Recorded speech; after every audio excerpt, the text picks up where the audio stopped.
ایک مرتبہ کا ذکر ہے کہ ایک بادشاہ اپنے نوکروں کے ہمراہ کہیں جا رہا تھا کہ راستے میں اسے ایک بچہ نظر آیا۔ بادشاہ کو وہ بچہ بڑا پیارا لگا، حکم دیا اسے میرے گھر والوں کے سپرد کر دیا جائے، اس کی تربیت کی جائے۔ چنانچہ وہ بچہ شاہی نگرانی میں پلنے لگا۔ گھر والوں کو بھی یہ بچہ بڑا محبوب تھا، اس کا نام احمد یتیم رکھا گیا۔ بچہ بڑا ذہین و فطین نکلا، پڑھائی اور فرما برداری میں یکتا تھا۔ جب بادشاہ کی وفات کا وقت آیا تو اس نے اپنے بیٹے کو بلوایا اور کہا کہ میرے مرنے کے بعد اس بچے کا خوب خیال رکھنا، اس کی اچھی دیکھ بھال کرنا، اسے کسی بھی محرومی کا شکار نہ ہونے دینا۔ اپنے والد کی وفات کے بعد بیٹے نے والد کی وصیت کو پورا کیا، احمد یتیم کو اور زیادہ اہمیت دی، اس کی پڑھائی لکھائی کے لیے بطور خاص استاد مقرر کیے، جس سے احمد یتیم کی صلاحیتوں میں اور اضافہ ہوا۔ احمد بہت زیادہ صلاحیتوں کا مالک تھا، وہ ترقی کی منزلیں طے کرتا گیا۔ نئے بادشاہ کو اس پر بہت زیادہ اعتماد تھا، اس نے اسے اپنے خاص خادموں میں شامل کر لیا اور تمام شخصی اور ذاتی معاملات میں اس سے مشورے کرنے لگا۔ کچھ عرصہ گزرا، احمد یتیم کی کارکردگی اور بہتر نظر آئی تو اسے محل کے تمام نوکروں کا نگران مقرر کر دیا۔ اب احمد یتیم تمام محل کے نوکروں کا ذمہ دار تھا اور آزادی سے محل کے کسی بھی حصے میں جا سکتا تھا۔ ایک دن بادشاہ نے احمد سے کہا میرے خاص کمرے میں سے فلاں چیز لے کر آؤ۔ احمد جب اس کمرے میں گیا تو وہاں بادشاہ کی خاص لونڈی کو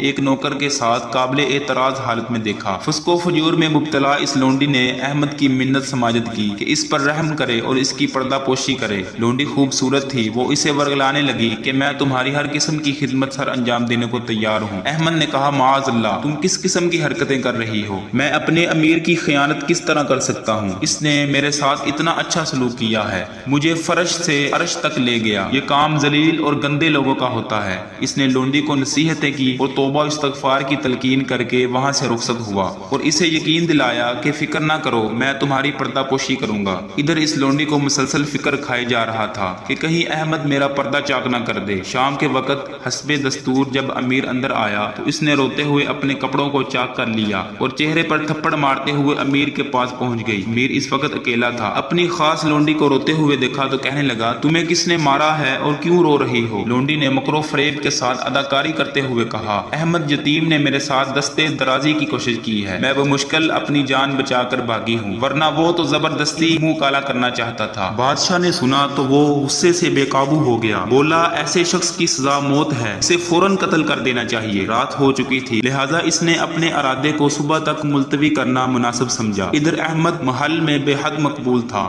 سب لوگ اسے عزت کی نگاہ سے دیکھتے تھے۔ یہ مصلحت کے خلاف تھا کہ اسے سر عام قتل کروایا جائے، اس سے محل میں خام خواہ چہم گوئیاں ہوتی۔ امیر نے سوچا کہ اسے خفیہ طور پر قتل کروا دیا جائے تاکہ لوگوں کو اس کے جرم کا پتہ نہ چل سکے۔ خیر امیر نے خود ہی منصوبہ بندی کی، اس نے اپنے خاص آدمی کو بلوایا اور اسے کہا میں جس شخص کے ہاتھ میں ایک تھال بھجواؤں اس کو قتل کر کے اسی تھال میں اس کا سر رکھ کر اسے کپڑے میں لپیٹ دینا اور میرے پاس لے آنا۔ خادم خاص نے حکم کی تعمیل میں سر ہلا دیا۔ چند دن گزرے، بادشاہ نے احمد یتیم کو بلوایا اور کہا اسٹور میں جاؤ، وہاں سے تھال لے کر فلاں شخص کے پاس جاؤ اور اس سے کہو کہ مجھے امیر نے بھیجا ہے اور جو کچھ وہ دے اسے لے کر آؤ۔ احمد یتیم اپنے امیر کے حکم کی تعمیل میں تھال لے کر جلاد کی طرف روانہ ہوا۔ راستے میں اسے بعض نوکر ملے، ان کا آپس میں جھگڑا ہوا تھا، انہوں نے اس سے فیصلہ کرنے کی درخواست کی۔ اس نے کہا میں امیر کے کام جا رہا ہوں، واپسی پر فیصلہ کر دوں گا۔ انہوں نے کہا کہ آپ کا ابھی فیصلہ کرنا نہایت ضروری ہے، اس کام کے لیے ہم کسی اور نوکر کو بھجوا دیتے ہیں، جب وہ تھال لے کر آئے تو آپ اسے امیر کے پاس لے جائیں۔ بات معقول تھی، انہوں نے ایک نوکر کو اشارہ کیا کہ وہ تھال لے کر فلاں شخص کے پاس جائے اور جو وہ چیز دے وہ واپس یہاں لے آئے۔ اتفاق دیکھیے کہ یہ وہی شخص تھا کہ جو لونڈی کے ساتھ بدکاری کا مرتکب ہوا تھا۔ چنانچہ وہ تھال لے کر اس خادم خاص کے پاس چلا گیا۔ اس خادم خاص نے قتل کرنے کے لیے خاص جگہ کا انتخاب کیا ہوا تھا تاکہ کسی کو کانوں کان خبر نہ ہو۔ اس نے اس نوکر کو ساتھ لیا اور وہاں پہنچ گیا۔ اس نے اس کی گردن ماری اور سر تھال میں رکھ کر خوب ڈھانپا اور امیر کے پاس لے آیا۔ امیر نے تھال سے کپڑا ہٹایا